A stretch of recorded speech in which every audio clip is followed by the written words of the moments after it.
Monggo kita yel lansia kita. Lansia DKI Kabangan.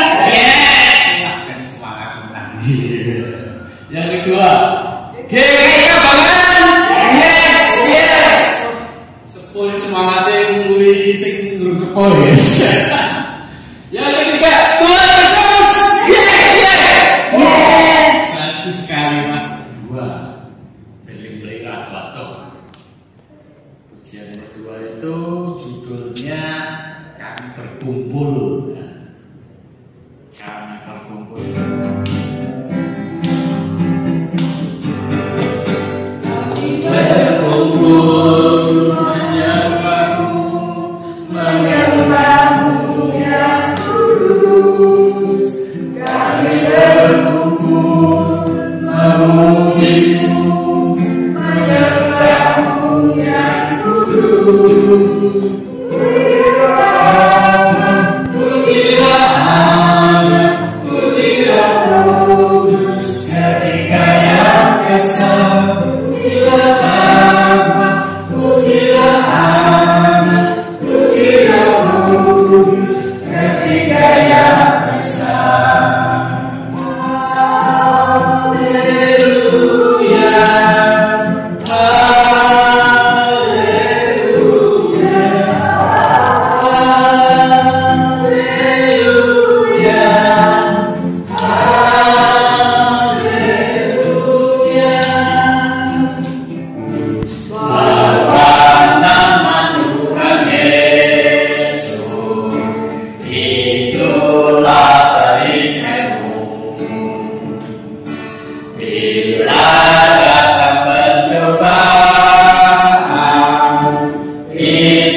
Filipi 2 dan kita akan membaca ayat yang pertama sampai dengan yang keempat.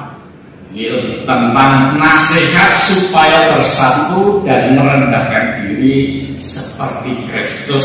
Ini judulnya itu. Jadi karena dalam Kristus ada nasihat, ada penghiburan kasih, ada persekutuan roh, ada kasih mesra dan belas kasihan. Karena itu sempurnakanlah sukacitaku dengan ini, hendaklah kamu sehati sepikir, dalam satu kasih, satu jiwa, satu tujuan, dengan tidak mencari kepentingan sendiri atau puji-pujian yang sia-sia. Sebaliknya, hendaklah dengan rendah hati yang seorang menganggap yang lain lebih utama daripada dirinya sendiri. Sedemikian jauh Bapak Ibu yang mengganti pembacaan firman Tuhan pada pagi ini. Kiranya berbahagia bagi kita semua yang kerso mirengke firman Tuhan pada pagi ini. Bapak Ibu dan saudara-saudara semua, kalau kita cermati, kalau kita perhatikan, memang bacaan ini itu minimal ada tiga sifat yang harus kita miliki, atau tiga arahan juga bisa itu yang terjadi pada saat itu. Artinya pada saat jemaat Filipin itu mengalami hal-hal yang kurang harmonis, sehingga Rasul Paulus mengeluarkan suratnya, diantaranya surat Filipin 2 ini. Dan Rasul Paulus memang banyak sekali mengeluarkan surat-surat untuk kepentingan jemaat itu. Dan dari bacaan tadi kita bisa mengambil kesimpulan paling tidak ada tiga sifat watak yang dimiliki oleh jemaat pada waktu itu. Jemaat pada waktu itu sepertinya mempunyai rasa egoisme. Kalau kita perhatikan bacaan itu ada sifat egoisme. Ya, nanti kita akan lihat. Dan egoisme yang kedua ada sering mementingkan diri sendiri. Apa? Yang pertama itu egoisme, yang kedua itu mementingkan harga dirinya dan gengsinya. Kalau bahasa sekarang ini mementingkan gengsinya diri sendirinya.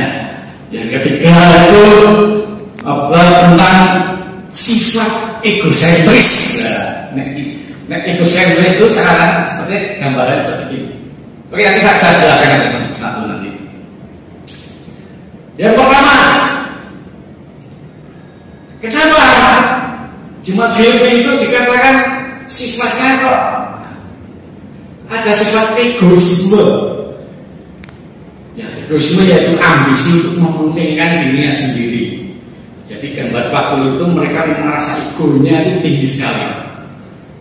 Saya akan langsung memberikan contoh saja. Ini jadi untuk menjelaskan ini saya akan memberikan contoh. Misalnya seperti gini ya. Tentu sudah umum sudah paham. Seandainya saya ingin mengisi pujian, misalnya saya Pak Yatno, Bu Yosi misalnya.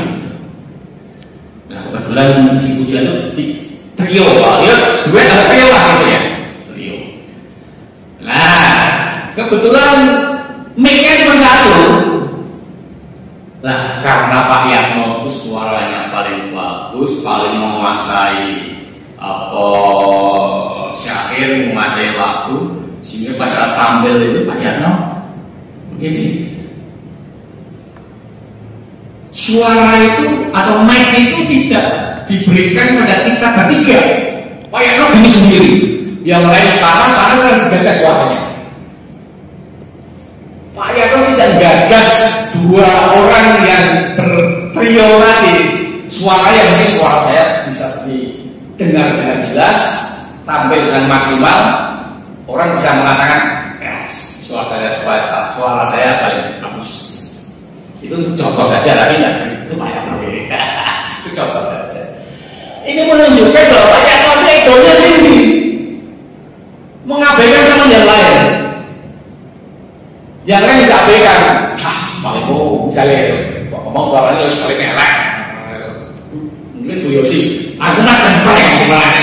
Aku dulu baik. Mungkin ada merusak suasana. Jadi karena egonya tinggi sehingga Pak Yatno itu seperti itu, punya prinsip udah yang penting saya ini aja, penting seperti yang dikatakan tadi. Itulah sifat egoisme yang dimiliki oleh jemaat Filipin pada saat itu. Merasa akunya itu ini jadi kurang memperhatikan. Saya belum menyampaikan tema kita tadi. Tema kita adalah saling memperhatikan. Kalau kita kembali ke tema saling memperhatikan, harusnya saya memperhatikan yang lain, tidak egois. Oh iya, ini kepentingan bersama, saya memperhatikan. Mungkin aku agak jauh dikondisikan mereka, dikondisikan sedemikian rupa sehingga suara Bu Yosi, suara saya bisa menyatu dengan menampilkan tujuan kita memuji Tuhan. Tujuan kita memuji Tuhan apa? Menyenangkan hati Tuhan. Bukan supaya suara saya didengar orang yang lebih bagus. Bukan supaya orang melihat saya lebih bagus. Bukan supaya direkam di tayangan di YouTube lebih enak. Bukan. Motivasi kita bersama adalah dalam kita berjemaat adalah mari kita sama-sama saling memperhatikan sesuai dengan tema kita. Jadi kita satu dengan yang lain saling memperhatikan. Tidak hanya itu sekedar contoh trio kita. Kita sering terjadi.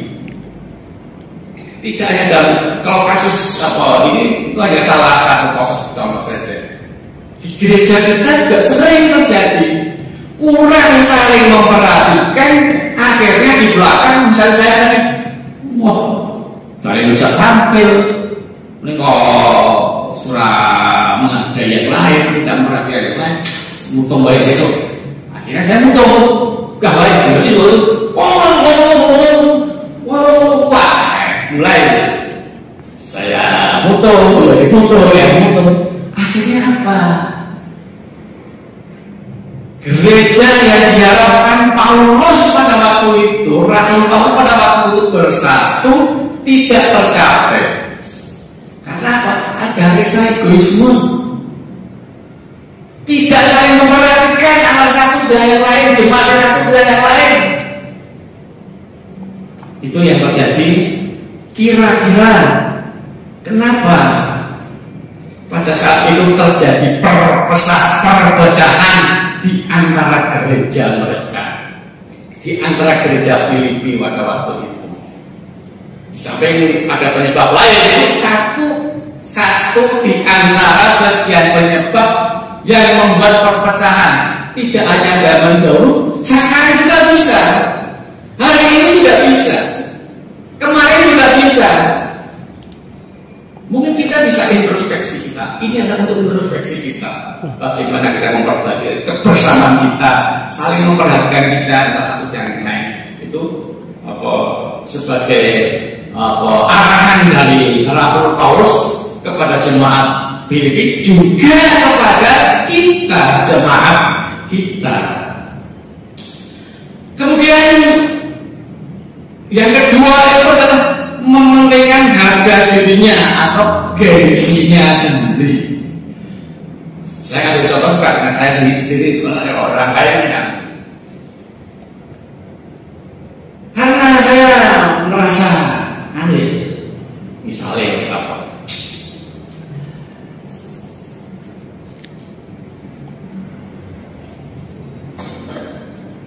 Misalnya saya apa ya? Ya bisa gini aja. Saya adalah ahli dalam pembukuan keuangan dan mumpuni dalam perpajakan, dalam pembukuan buku-buku kendaraan itu. Nah, saya sudah bekerja, memang saya baik, kerja saya baik menurut saya. Bagus dan selalu jujur, selalu terbuka catatan. Di sana ada suatu saat Pak Eko tanya, Pak kok produk suwe ini biaya laporannya keuangan kita orang belum digawe. Saya belum sempat kayak karena saya merasa orang yang ahli keuangan, akhirnya saya merasakan bahwa pertanyaan dari teman-teman itu, kamu tak kalau sebenarnya rampung-rampung. Saya tidak akan ngarusi, saya tidak akan ngalah, saya tidak jujur.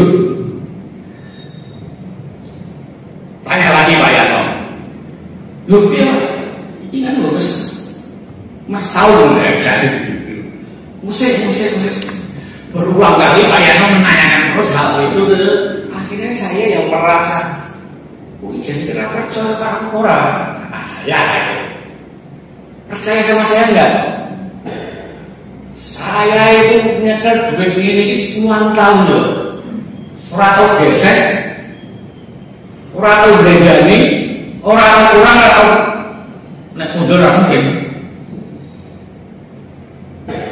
Jadi saya gengsi saya dengan gengsi saya sebagai seorang yang mumpuni kalian itu ditolak lakoni bola-bali ini, saya tersinggung. Wah, ini mulai muncul. Besok tak lagi. Masa tak lagi soal sekarang. Akhirnya sudah. Apakah salah saya menanya? Enggak juga kan? Pak, kenapa? Semua itu kan dibutuhkan kan ketertiban dalam administrasi. Pak Jarno butuh karena ini mungkin ingin mengajukan program berikutnya. Semua tidak ada yang salah. Tapi saya merasa itu kan baik kan? Karena gengsi saya tinggi. Saya makan bendara proyek pada takoni bangun kita sepuluh itu kan takon. Saya merasa terusik. Harga diri saya, gengsi saya terus. Nah itu muncullah timbul perpecahan. Bisa jadi timbul perpecahan di antara kita. Masalahnya sepele, salah pengertian, salah pemahaman, akhirnya muncul perpecahan, masalah-masalah yang tidak begitu prinsip, hanya sepele, bisa menjadikan perpecahan. Padahal kita dalam Filipi 2:1-4 terutama dalam tema kita saling memperhatikan. Kita saling memperhatikan. Pak Yakno nanya saya juga tidak memperhatikan bahwa saya itu sibuk terus dari pagi sampai sore. Dino Sabtu juga sibuk ngurusi warga saya, ketua RT saya 10 tahun, saya sibuk. Berarti karena begitu makanya itu saya merasa gengsi saya terusik. Sehingga karena tidak saling memahami, saling memperhatikan, tidak saling tahu apa toh penyebabnya. Kok perlu digawe laporannya Pak RT ditanya itu apa toh sebabnya kok nyanyi terus. Nah Pak RT ini kan kita mau bikin laporan untuk pembukuan supaya ini benar. Yang buat laporan saya, bukan suka saya. Memang saya sibuk sekali saya. Jadi tidak adanya saling pengertian yang ada dalam tema ini membuat perpecahan kecil di antara kita. Apakah mungkin di gereja kita terjadi seperti itu? Mungkin bisa terjadi, tapi belum terjadi di gereja kita, belum terjadi. Tapi bisa terjadi. Kok di Filipi bisa terjadi? Karena apa? Karena memang Rasul Paulus sudah memberikan suratnya itu untuk menegur jemaat di Filipi. Yang itu apa ya? Jadi memusatkan pada diri saya sendiri itu misalnya. Segala sesuatu harus saya. Apa-apa harus berurusan dengan saya. Termasuk mengeluarkan duit harus pengetahuan saya. Termasuk bikin program apapun sepengetahuan saya. Misalnya begitu. Kepada kita semua terutama yang hadir pada hari ini untuk kita bersama-sama mengimani, mencermati, melaksanakan hidup kita sehari-hari kita bersama-sama melayani Tuhan Yesus Kristus. Amin. Tuhan